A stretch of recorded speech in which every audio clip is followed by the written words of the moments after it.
Bonjour, alors aujourd'hui je vous retrouve pour un tuto spécial page d'accueil. On va voir ensemble quelles sont les spécificités d'une page d'accueil, quel est son rôle, on va décrypter tout ça ensemble et je vais pour ça m'aider d'un de mes templates que j'utilise et qui se trouve juste ici. Je l'ai ouvert avec Elementor qui est mon constructeur de page, ce qui va me permettre par exemple de rajouter des choses si besoin est. Alors, tout d'abord, qu'est-ce que c'est qu'une page d'accueil? Donc, une page d'accueil, comme toutes les pages d'un site web, elle a ses propres spécificités. Des spécificités, pardon, qui sont entièrement différentes d'une page à propos, d'une page de prestation ou d'un portfolio. Le rôle principal d'une page d'accueil, c'est d'accueillir, de guider et de filtrer vos prospects quand ils arrivent sur votre site web. C'est vraiment son rôle premier. Elle accueille, elle informe, mais surtout elle va guider et elle va filtrer les différents types de prospects. Alors, les différents types de prospects, il en existe trois. Donc, vous avez le prospect froid, qui est le prospect qui ne vous connaît pas. Voilà, il arrive sur votre page, il ne connaît pas trop, il ne sait pas trop ce que vous faites. Donc, il va être là pour rechercher des petites informations et voir si ça peut plus ou moins l'intéresser. Le prospectiel, lui, il vous connaît. Il vous a d'ailleurs peut-être déjà vu sur les réseaux sociaux. Il vous suit sur les réseaux sociaux. Il vient d'arriver sur votre page d'accueil. Il a envie d'en savoir un petit peu plus sur vous et de savoir comment vous pourriez peut-être l'aider. Il vient un peu tâter le terrain et surtout, il a envie de savoir si vous avez quelque chose d'intéressant à lui proposer avant toute prestation. Et enfin, le prospect chaud, celui-ci, c'est un prospect qui vous connaît bien, qui a qui connaît déjà un maximum de votre contenu, que ce soit sur les réseaux sociaux, sur votre blog, votre chaîne YouTube. Il vous connaît très bien et lui, il a envie de travailler avec vous.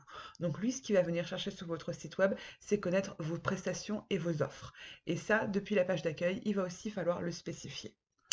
Donc voilà, on arrive sur cette première, voilà, sur la page d'accueil, c'est la page Palerme.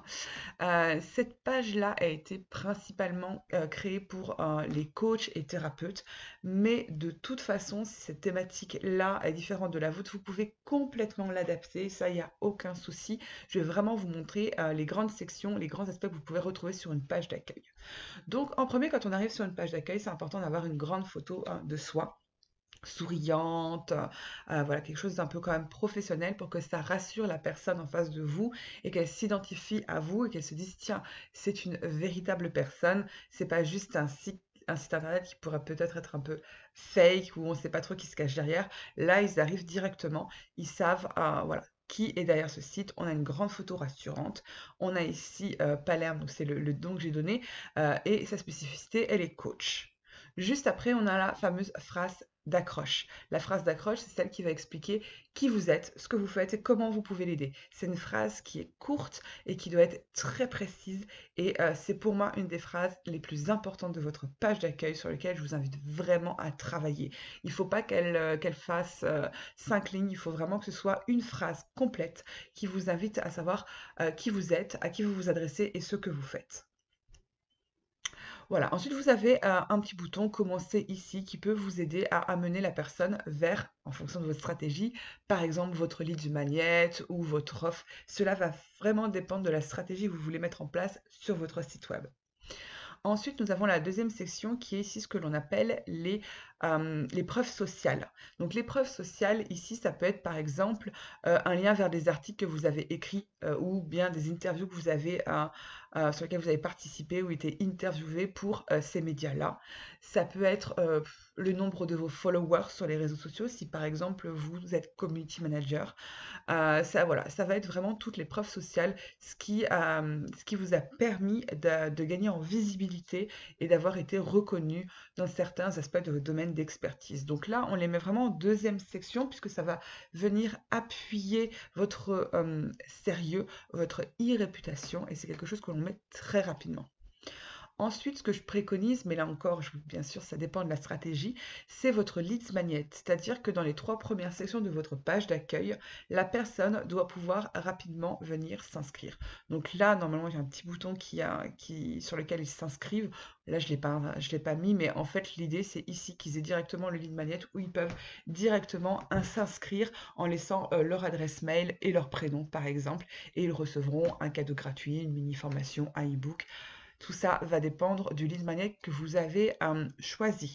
D'ailleurs, en parlant des leads magnets, j'ai une vidéo où je vous explique les différents leads magnets, ce que vous pourriez prendre en fonction de votre thématique et un max d'idées. Je vous mettrai le lien en description pour que vous puissiez rapidement aller la retrouver si ça vous intéresse.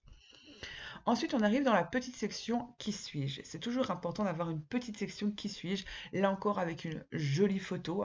Et là, vous allez écrire en une phrase, deux phrases maximum, un trait de votre personnalité, quelque chose qui va pas forcément appeler que le côté professionnel, mais une partie de votre histoire. Par exemple, si vous avez une spécificité, moi ça pourrait être, je suis web designeuse et digital nomade depuis plus de 10 ans, je travaille en voyageant et j'ai construit des sites web à travers le monde entier.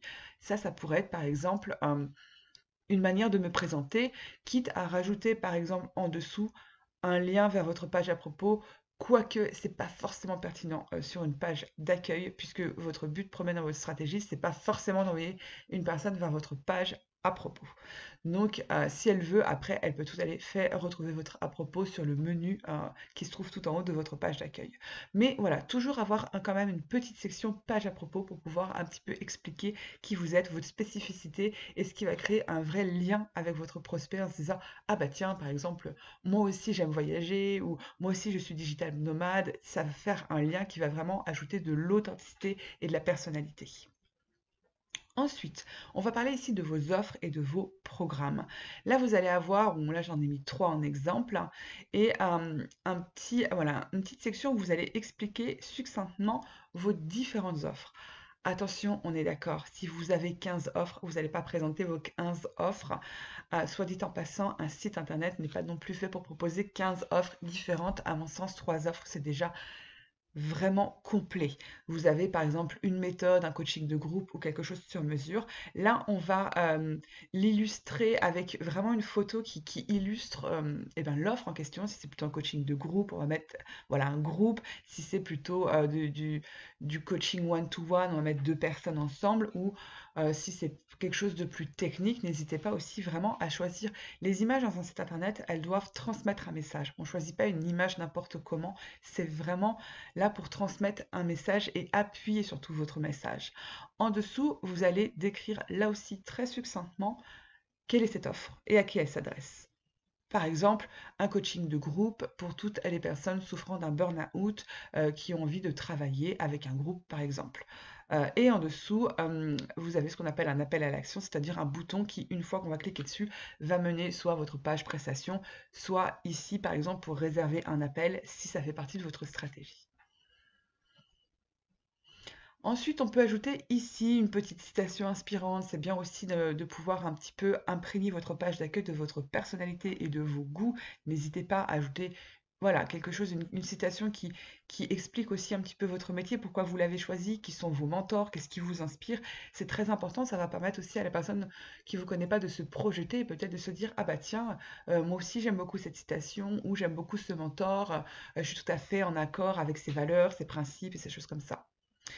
Ensuite, un point extrêmement important, ce sont les témoignages clients. Oui, les témoignages clients doivent faire partie vraiment intégrante du design de votre page d'accueil parce que ça va appuyer eh bien, tout simplement votre réputation, votre sérieux, le fait que vous avez déjà travaillé sur le sujet, que vous avez déjà eu des clients et tous ces avis-là vont vraiment appuyer votre e-réputation en ligne et c'est super important. Là aussi, si vous avez besoin de travailler vos témoignages clients, que vous vous demandez comment est-ce que je peux demander un témoignage client, c'est pas facile, j'ai déjà demandé, j'ai pas eu de réponse, comment est-ce que du coup je peux les mettre en place sur mon site web. Là aussi, j'ai écrit un article de blog et je vous ai fait un tuto complet pour apprendre à créer ce genre ici de témoignage client directement sur votre site web. Là aussi, je vous mets toutes les ressources en barre d'infos. N'hésitez pas à aller jeter un petit coup d'œil. Et ici, voilà, ici dans la stratégie, on avait l'appel découverte. Donc la personne, elle arrive à la fin.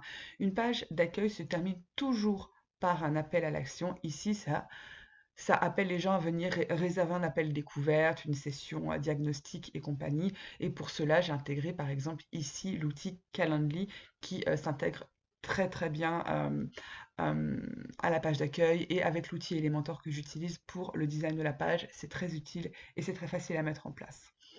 Donc voilà les grandes lignes d'une page d'accueil. C'est une page qu'il faut vraiment travailler, c'est quelque chose de très précis. L'idée ici n'est pas de mettre de la quantité mais de la qualité. Chaque phrase, que ce soit la phrase d'accroche, que ce soit les petites phrases de présentation dans votre qui suis-je, tout ça doit être très travaillé avec des mots précis, avec vraiment des choses qui, qui rappellent quelles sont vos valeurs, quelle est votre mission, quelle est votre vision et comment est-ce que vous aimez accompagner votre client et aussi à quel client vous vous adressez. C'est pour ça qu'il est vraiment très très important d'avoir travaillé en amont votre avatar client, votre client idéal. La vidéo de présentation s'arrête ici. Toutes vos questions, bah, je les attends aux commentaires. N'hésitez pas à me poser toutes vos questions. C'est avec plaisir que j'y répondrai. Et puis si je vois des questions qui reviennent, je n'hésiterai pas à faire une vidéo plus en explication sur les questions que vous vous posez. Et voilà, donc toutes les autres informations seront en description. N'hésitez pas à vous abonner à cette chaîne. Il va y avoir d'autres tutos qui vont arriver en cours de route. Et je vous dis à très vite pour la suite.